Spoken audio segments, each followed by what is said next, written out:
السلام علیکم ورحمۃ اللہ وبرکاتہ۔ الحمد للہ رب العالمین والصلاة والسلام علی سید الانبیاء والمرسلین، اما بعد۔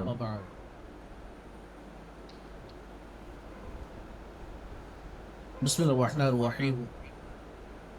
حدثنا عبد الله بن يوسف قال أخبرنا مالك عن هشام بن عروة عن أبيه عن عائشة أم المؤمنين رضي الله تعالى عنها أن الحارث بن هشام رضي الله تعالى عنه سأل رسول الله صلى الله تعالى عليه وسلم فقال يا رسول الله كيف يأتيك الوحي؟ فقال رسول الله صلى الله تعالى عليه وسلم أحيانا يأتيني مثل صلصلة الجرس وهو أشقه علي فيفصم عني أو فيفصم عني وقد وعيت عنه ما قال، وأحيانا يتمثل للملك رجلا فيكلمني فأعي ما يقول. قالت عائشة رضي الله تعالى عنها ولقد رأيته ينزل عليه الوحي في اليوم الشديد البرد فيفصم عنه فإن جبينه ليتفصد عرقا. صدق اللہ العلی العظیم۔ یہ بخاری شریف کی دوسری حدیث ہے۔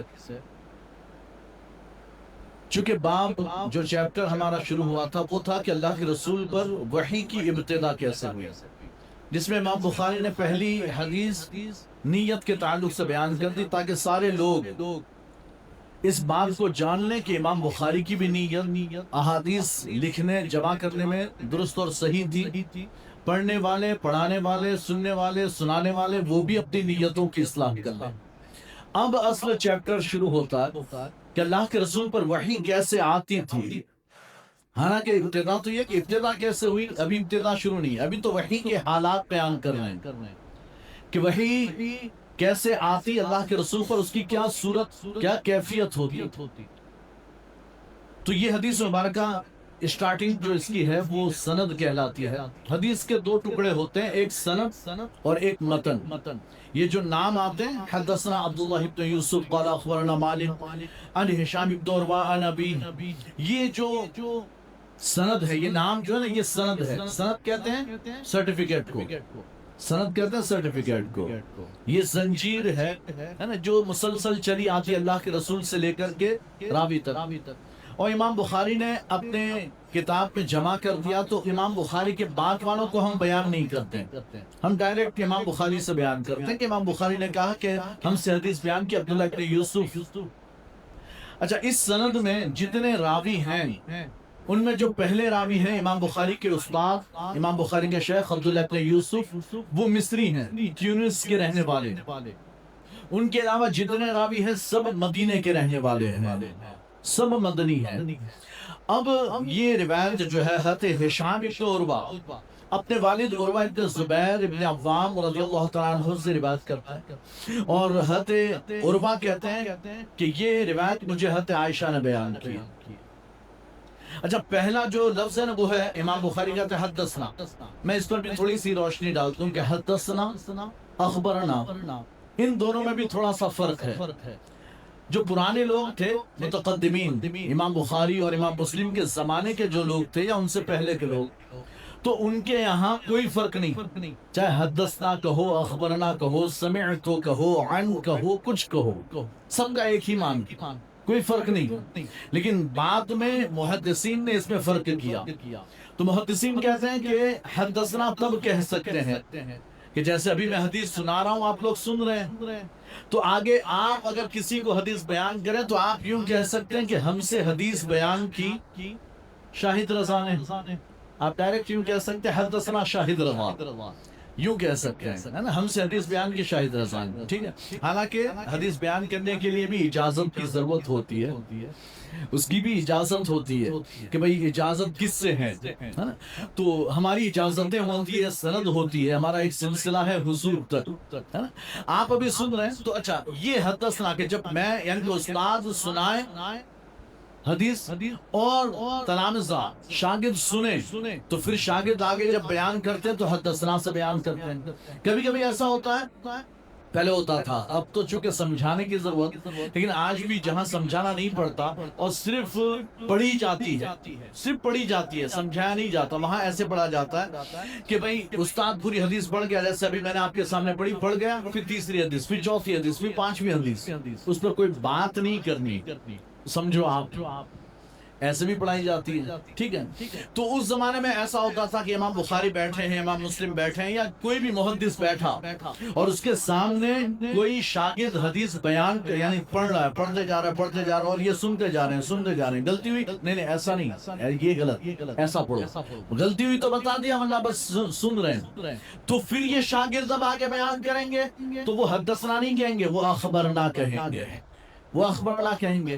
اچھا عن یہ جو ہے نا، پہلا حدثنا عبداللہ ابن یوسف، مانا اخبرنا مالک، تو پتہ یہ چلا کہ عبداللہ ابن یوسف امام مالک کے پاس بیٹھے تھے، امام مالک پڑھ نہیں رہے تھے، کوئی اور پڑھ رہا تھا، اور عبداللہ ابن یوسف نے امام مالک سے سنا، امام مالک سے نہیں سنا، کسی سے سنا، کوئی اور پڑھ رہا تھا۔ تو یہ ہے امام مالک سے اخبرنا مالک۔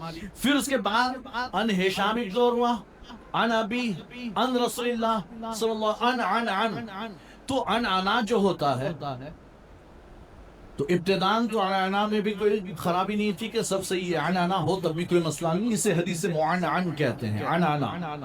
لیکن بعد میں فرق ہو گیا، بعد میں فرق یہ ہوا امام بخاری امام مسلم کے آنے کے بعد اب فرق ہوا، امام بخاری کہتے ہیں کہ ان تب ہی قابل قبول ہوگا، یعنی تو اگر ان سے روایت کرے تو یہ تو ایسے ہو گیا کہ جیسے میں کہوں، مثال کے طور پر میں کہوں کہ اللہ کے رسول صلی اللہ علیہ وسلم سے روایت کرے، عن النبی صلی اللہ علیہ وسلم، تو جھٹ سے ایک آدمی کھڑا ہوگا، آپ عن النبی کہہ رہے ہیں، آپ نے اللہ کے رسول سے سنا ہے، 1400 سال بعد پیدا ہو کر عن النبی کیسے کہہ دیا؟ بات یہ ہے، اس لیے پھر حوالوں کی ضرورت پڑتی کہ بھئی میں نے اللہ کے رسول سے نہیں، ہاں بخاری میں یہ حدیث اللہ کے رسول سے روایت ہے سند کے ساتھ، لیکن اب آپ سند بیان نہیں کرتے، سند دیکھنی ہو تو جاؤ کتاب میں دیکھو۔ تو اس زمانے میں بھی عن سے روایت ہوتی تو امام بخاری کی شرط یہ ہے کہ صرف ایک زمانے میں دو آدمیوں کا ہونا کافی نہیں، یعنی کہ مثال کے طور پر ہے نا، ایک مفتی صاحب ہیں وہ سورت میں رہتے ہیں اور ایک مفتی صاحب اونا میں رہتے ہیں، اور دو اب یعنی ایک جو ہے وہ دوسرے سے بیان کرا کہ فلاں مفتی صاحب نے مجھ سے یوں بیان کیا، تو کہتے ہیں کہ یہ اتنا ایک زمانے میں ہونا کافی نہیں، بلکہ دونوں کی ملاقات بھی شرط ہے، تب جا کر حدیث مضبوط ہوگی، صحیح کہلائی جائے گی، ہے نا، دونوں کی ملاقات بھی ضروری، تو کتاب میں لکھا ہونا چاہیے کہ انہوں نے اس زمانے میں فلاں سال میں ان سے ملاقات کی تھی۔ مثال کے طور پر عبداللہ بن یوسف سن ہجری 218 میں آپ کی وفات ہوئی ہے، اور امام بخاری نے ان سے ملاقات 217 میں کی ہے، 218 میں عبداللہ بن یوسف کی وفات ہوئی اور 217 ہجری میں امام بخاری نے آپ سے ملاقات کی، ٹھیک ہے۔ تو کہتے ہیں کہ ملاقات بھی بالکل پکی پتہ ہونی چاہیے۔ امام مسلم کہتے ہیں ملاقات ہو نہ ہو، یہ پتہ ہو نہ ہو چلے گا، ایک زمانے میں دونوں ہونے چاہیے، ایک زمانے میں۔ تو مثال کے طور پر اگر آپ کے مولانا جعفر مولانا اشرف اگر کہیں کہ اظہری میاں نے ایسا کہا مثال کے طور پر، تو آپ کہہ سکتے ہیں ہاں بھائی ٹھیک ہے نا، اظہری میاں تو زمانے کے ہیں، انہوں نے کبھی سنا ہوگا، ملاقات کی نہیں کی وہ تو ہم کو نہیں پتا، لیکن ہم کو ایک احتمال آ گیا کہ ہاں بھائی زمانہ ایک ہے تو ہو سکتا ہے سنا ہوگا، تو ہم قبول کر لیں گے کہ ہاں پھر صحیح۔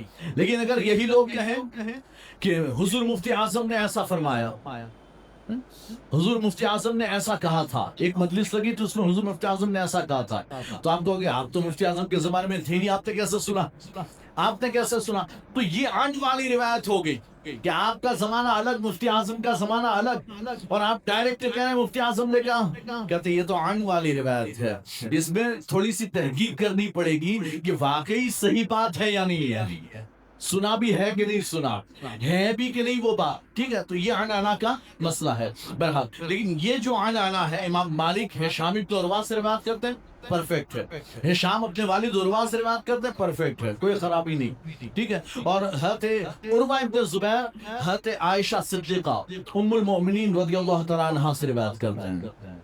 حضرت عائشہ صدیقہ کو ہر کوئی جانتا پہچانتا ہے، آپ لوگ جانتے ہی ہیں، آپ کی کنیت ام عبداللہ ہے، حالانکہ آپ کی کوئی اولاد نہیں، لیکن آپ کی کنیت ام عبداللہ کیوں؟ حضرت یعنی مدینے میں جو سب سے پہلے ہجرت کے بعد جو سب سے پہلے بچے پیدا ہوئے وہ تھے حضرت عبداللہ ابن زبیر، یہی حضرت عروہ کے بھائی، بڑے بھائی عبداللہ ابن زبیر۔ وہ جب پیدا ہوئے اور انہیں لایا گیا تہنیک کے لیے، کچھ چٹانے کے لیے، ہے نا، چبا کر کھجور کھلانے کے لیے گود میں دیا گیا۔ سرکار نے فرمایا کہ عائشہ یہ عبداللہ ہے اور تم ام عبداللہ ہو، تو یہ عبداللہ تم ام عبداللہ۔ تو سرکار نے حضرت عائشہ کو کنیت، حضور نے کنیت عطا فرمائی، ٹھیک ہے، ورنہ اکثر کنیت جو نا اپنی اولاد کے نام پر ہوتی ہے، لیکن یہ کنیت بغیر اولاد کیا ہے۔ دوسری بات یہ کہ حضرت عائشہ صدیقہ کے بڑے فضائل ہیں، بڑے کمالات ہیں، بڑی عالمہ، فقیہہ، عابدہ، زاہدہ، ہے نا، اور ایک ایسی ازواج مطہرات میں سے ایک ایسی زوجہ جو کنواری تھی۔ آپ کے سوا کوئی بھی ایسی نہیں حضور کی جو کنواری ہو، اور آپ کو یہ فضیلت حاصل کہ آپ کے بستر میں وحی الہی نازل ہوتی تھی۔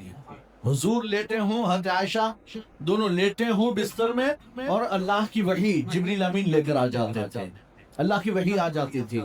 آپ کو یہ شرف حاصل ہے کہ آپ کے سینے پر سرکار کا سر تھا، آپ کی گود میں، اور سرکار کی وفات ہوئی ہے۔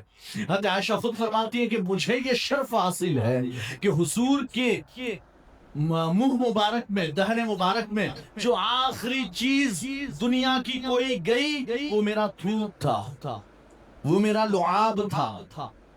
کہ حضرت رحمان حضرت عائشہ کے بھائی آئے، ان کے پاس مسواک تھی، سرکار نے مسواک دیکھی اور ایسے دیکھ رہے تھے، حضرت عائشہ سمجھ گئی کہ حضور کو مسواک چاہیے، بڑی پسند تھی کا مسواک چاہیے، تو فرمایا لاؤ مسواک دو۔ مسواک لی، آپ نے چبائی اور چبا کر حضور کے منہ میں رکھی، تو آخری مسواک حضرت عائشہ نے چبا کر جس میں آپ کا لعاب لگا وہ حضور کے منہ میں رکھی۔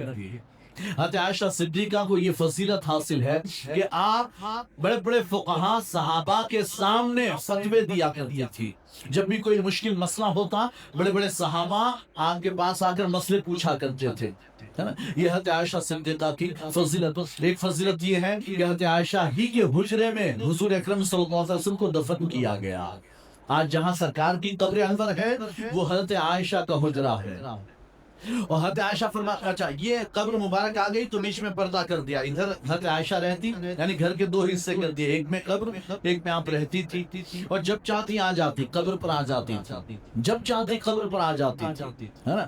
ہاں، ہم قبروں پر جاتے ہیں نا تو بہت سے لوگ ہمیں قبر کے پجاری کہنے لگتے ہیں کہ قبر کے پجاری، بھائی ہم پوجا نہیں کرتے، کوئی مسلمان ایسا نہیں جو کسی قبر کی پوجا کرتا ہو، کوئی مسلمان ایسا نہیں۔ ہاں، اگر سجدہ کرتا بھی، اگر کوئی جاہل آدمی سجدہ کرتا ہے تو حرام ہے، وہ خدا سمجھ کر سجدہ نہیں کرتا، صرف تعظیم کے لیے سجدہ کرتا ہے۔ اور سجدے دو طرح کے ہوتے ہیں، ایک تعظیمی اور ایک عبادت کا، ایک تعظیم کا سجدہ، ایک عبادت کا سجدہ۔ عبادت کا سجدہ وہ ہے جو صرف اللہ کے لیے، صرف اللہ کے لیے، اور کسی کے لیے نہیں۔ لیکن تعظیم کے سجدے اگلی امتوں میں جائز تھے۔ اللہ نے حضرت آدم علیہ السلام کو جو حکم دیا، حضرت آدم کے لیے حکم دیا فرشتوں کو، ہے نا، اسجدوا لآدم، اے فرشتوں آدم کو سجدہ کرو، تو ایک بندہ یہ سمجھا، نام لے ہی لیتا ہوں، طارق خلیل الرحمن، وہ بندہ یہ سمجھا کہ وہ عبادت کا سجدہ تھا، ہے نا۔ اس نے باقاعدہ ڈیبیٹ کی، اور ایک دیوبندی عالم اور ایک سنی عالم دونوں سمجھانے کی کوشش کر رہے ہیں کہ بھئی وہ سجدہ عبادت کا نہیں تھا، کیا نا، اللہ جب چاہے شرک کو جائز کر دے اور اللہ جب چاہے شرک کو منع کر دے۔ اللہ نے فرشتوں کے لیے شرک جائز کر دیا کہ کرو شرک، نہیں بھئی وہ عبادت کا سجدہ ہی نہیں تھا کہ شرک ہو جائے، وہ تعظیم کا سجدہ تھا۔ قرآن میں ہے کہ حضرت یوسف کے بھائیوں نے حضرت یوسف کو سجدہ کیا، وہ سجدہ تعظیم کا تھا۔ اگلی امتوں میں یہ سجدے جائز تھے، لیکن اس امت میں سرکار فرماتے ہیں کہ اگر یعنی سجدہ کرنا، کسی مخلوق کو سجدہ کرنا حرام، سرکار نے حرام فرما دیا، سجدہ کرنا حرام۔ کہتے ہیں اگر سجدے کی اجازت ہوتی تو میں عورتوں کو حکم دیتا کہ وہ اپنے شوہروں کو سجدہ کرے، کسی پیر ولی کو سجدہ نہیں، عورتوں کو حکم ہوتا کہ وہ اپنے شوہروں کو سجدہ کرے اگر اجازت ہوتی تو، لیکن سن لو اللہ کے سوا کسی کے لیے سجدہ نہیں۔